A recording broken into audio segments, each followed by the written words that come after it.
So would you mind, unless it's too personal, sharing with me when you started to act out in seminary? Maybe what was the impetus for that, and the shame around that, and whatever else?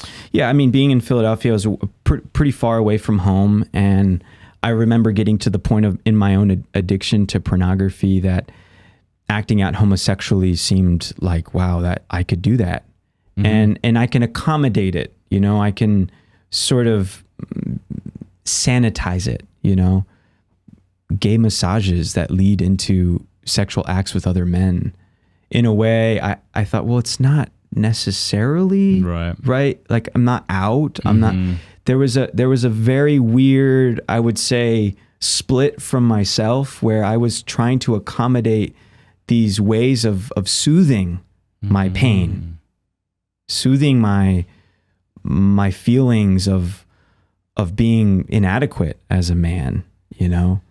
And in a way, I started to act out rebelliously in that, but in the dark, you know, cassocked and good on the outside, but in the inside, really, really broken and disintegrated.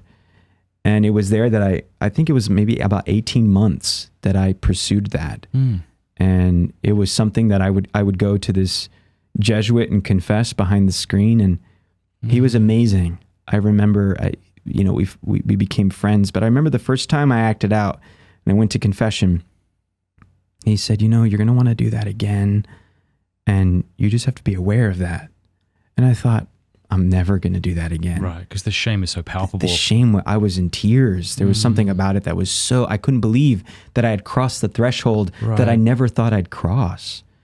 And this Jesuit, Father Martin Tripoli, beautiful man, he said, you're going to want to do that again, but I'll walk with you, you know? Bless him. You gotta get some self-mastery. I didn't really take him up on it at first. I did later, but I thought, no. It's, I'm done. You know, I'll delete the apps. I'm out, you know? But then I realized, oh, whoa, I opened a door in my life that I'm going to need help. I'm going to need help closing. So yeah, it led me down a lot of dodgy, vacant attitudes in the seminary. I think I was showing up, so to speak, to class and chapel, and I was confessed and cleansed, but in a way I had subjugated the confession to my own addictive acting out. It was just a part of the cycle. Yeah. You know, go behind the screen, feel pretty good, and then a week later, I'm in the same boat, you know. I needed help. I needed a deep reckoning there.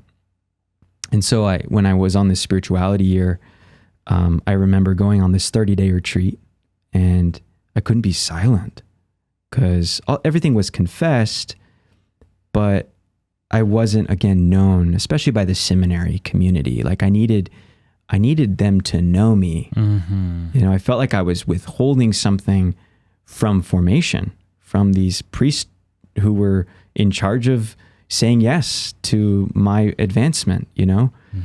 And the third day in, I remember I thought, I can't do this. Like I either leave the 30-day retreat or I confess all of everything I've done to a priest. So I did. And that catapulted me into a conversion. How did this confession differ from the one to the Jesuit, and why did this is it because he was part of your formation program? Yeah, it was. There was something about that had a gravitas, you know. It was. How does that work as one is in seminary? I know it's part of the private forum, and the priest can't share this presumably with the person who's in charge of forming you. How does that work? So for me, this guy was in charge of the spiritual formation of the seminary, so he was internal forum, to use that language. So, but there was something that I wasn't even known to the internal forum of the seminary. I didn't trust that.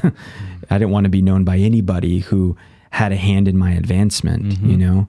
And so I came to grips with my need to be known to this man. And I felt a real invitation from the Lord. Like I need to just lay it out. I need to tell him what I'm experiencing and who I am, you know? And it was there that I started to pivot, you know, and this 30-day became a saving grace for me. I'm grateful for that. And the subsequent years became restorative, you know. I never acted out again, Wow. which was a grace from the Lord. But then I had a lot of other stuff to deal with.